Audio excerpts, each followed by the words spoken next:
I want to shift over to talking about specifically the potential for the Pacific Northwest. So we've got Seattle and Vancouver, BC in the mix.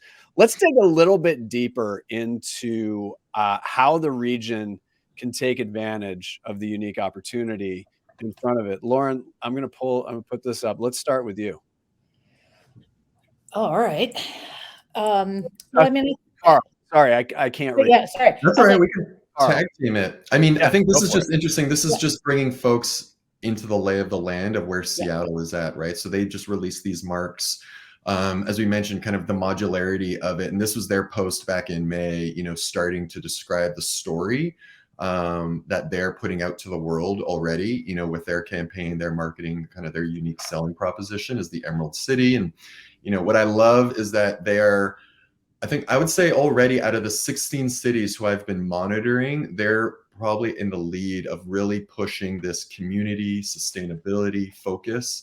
FIFA is taking more of a sustainability focus. They just had a conference with all 16 cities in Seattle 2 weeks ago, but Seattle has already really started pushing this, and we'll get to it in a minute, but you can see it from the partners that they're signed. So on the next image here, Lauren could talk a bit about this because they've already put their commitments out there, which is awesome.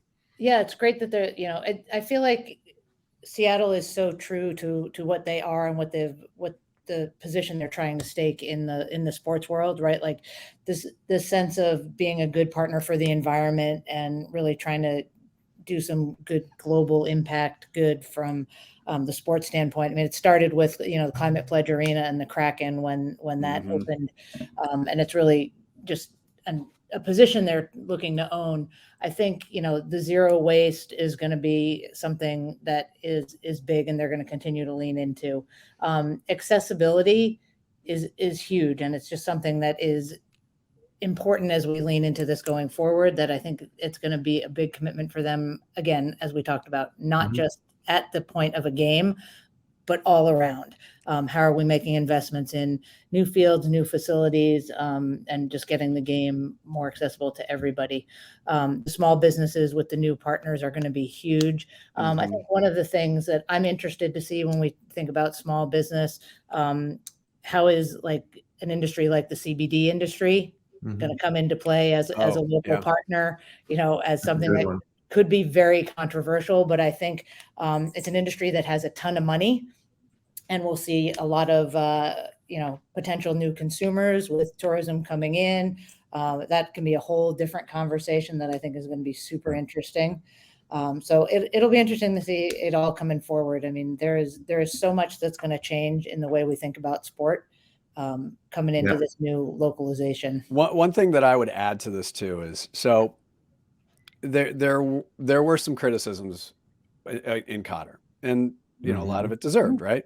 Yep. So we're laying a lot of this out, and my sense is, especially in a market like Seattle and Vancouver and in the Pacific Northwest, it occurs to me that the accountability side of it, like making sure that we're actually doing the stuff, is going to be huge. And it's just one of those things where it's like, this is what we're doing. We're not going to try to sports wash it or greenwash it or any of that. I get a sense that there's going to be, very, very much keeping this thing tight.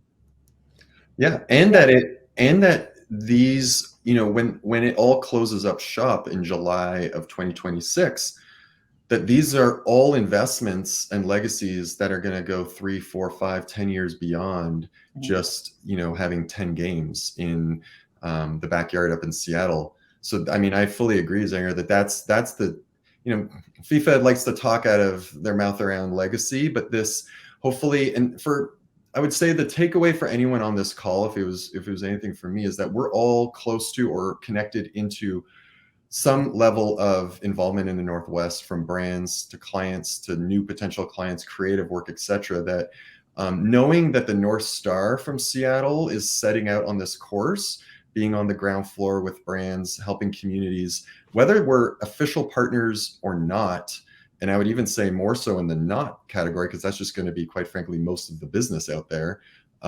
It's good that this is something that we can draft off of and kind of hold up to, and knowing that visitors from around the world are going to be here with that takeaway of the region already from what Seattle's doing, that it allows others to kind of ride those coattails and start telling those stories and do good kind of for their, little bit of contribution to wherever you are, if you're in Eugene, Spokane, or Seattle.